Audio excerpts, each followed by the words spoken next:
तुम शायर हो? तो कुछ सुना दो, तड़कता भड़कता कुछ। इरशाद इरशाद। मैं प्रकाश गौड़ा आप सबका शुक्रगुजार हूँ कि आपने पोएटिक म्यूजिक्स के पहले एपिसोड को इतना प्यार दिया। मेरी कोशिश हमेशा यही रहेगी कि मैं इस पॉडकास्ट के माध्यम से पोएट्री को आपकी ज़िंदगी का हिस्सा बनाए रखूं। आज हम बात करेंगे शेर व शायरी की। पोएट का मतलब इंग्लिश पोएट्री लिखने वाला, कवि का मतलब हिंदी में कविताएं लिखने वाला, और शायर का मतलब उर्दू में शेर व शायरी लिखने वाला।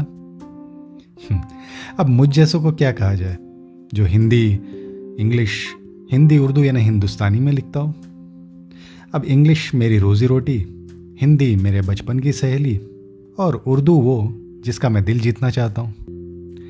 अभी भी सीखने की कोशिश कर रहा हूँ, इसीलिए हिंदुस्तानी में लिखकर ही काम चला लेता हूँ।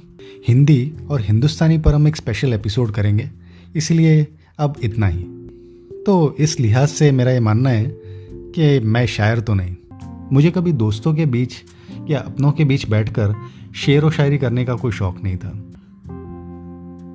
मेरा ये मानना था कि शायरी इंस्टेंट वाह वाह के दाद के लिए लिखी जाती है, या फिर ट्रक के पीछे या ऑटो रिक्शा के पीछे लिखने के लिए। लेकिन फिर सयाने होने पर, हाँ वैसे राइटिंग में आप सयाने सिर्फ पढ़कर ही हो सकते हो, उम्र का इससे कोई सरोकार नहीं।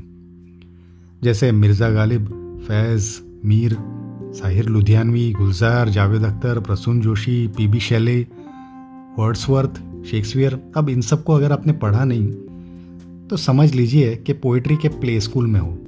इन्हें पढ़कर मैंने जाना कि शेर व शायरी गज़ल का ही हिस्सा होती है।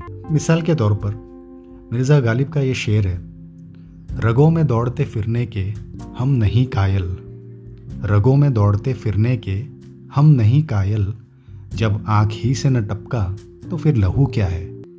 अब इसे 2 लाइन्स में सुने तो ये अपने आप में एक मुकम्मल यानी पूरी शायरी है, लेकिन दरअसल ये गज़ल का हिस्सा है। हर एक बात पे कहते हो तुम कि तू क्या है, तुम ही कहो कि ये अंदाज़े गुफ्तगू क्या है।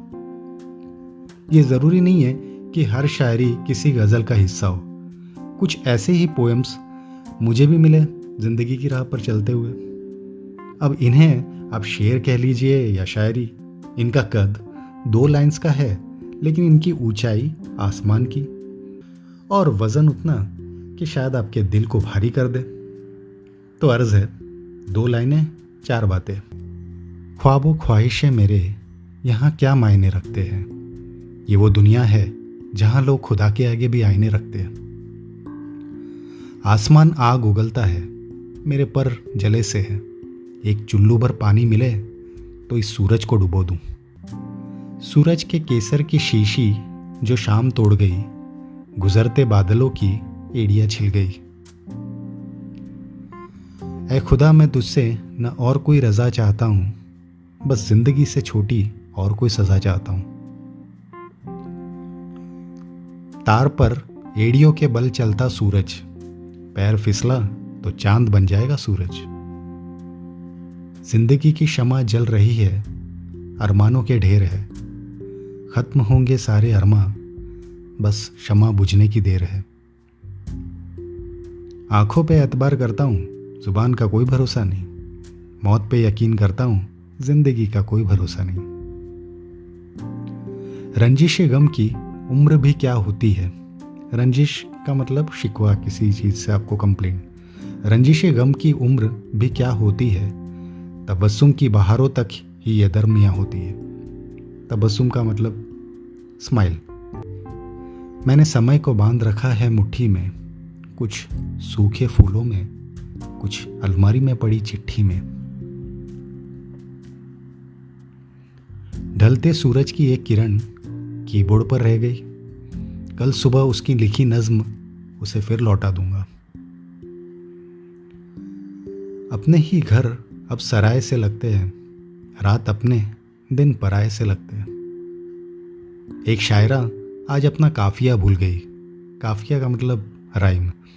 एक शायरा आज अपना काफिया भूल गई, मौसम के पन्नों पर उसकी स्याही ढुल गई। कहीं पहुंचने की फिक्र किसे, हम वो राही है जो मंजिल से आए हैं। तो मिलते हैं अगले एपिसोड में कुछ और नज़मों की खिड़कियाँ खुलते हुए पोएटिक म्यूजिंग्स पर मेरे यानी प्रकाश गौड़ा के साथ। उम्मीद है आपको ये शेर व शायरी पसंद आई होगी, लेकिन याद रखिएगा मैं शायर तो नहीं।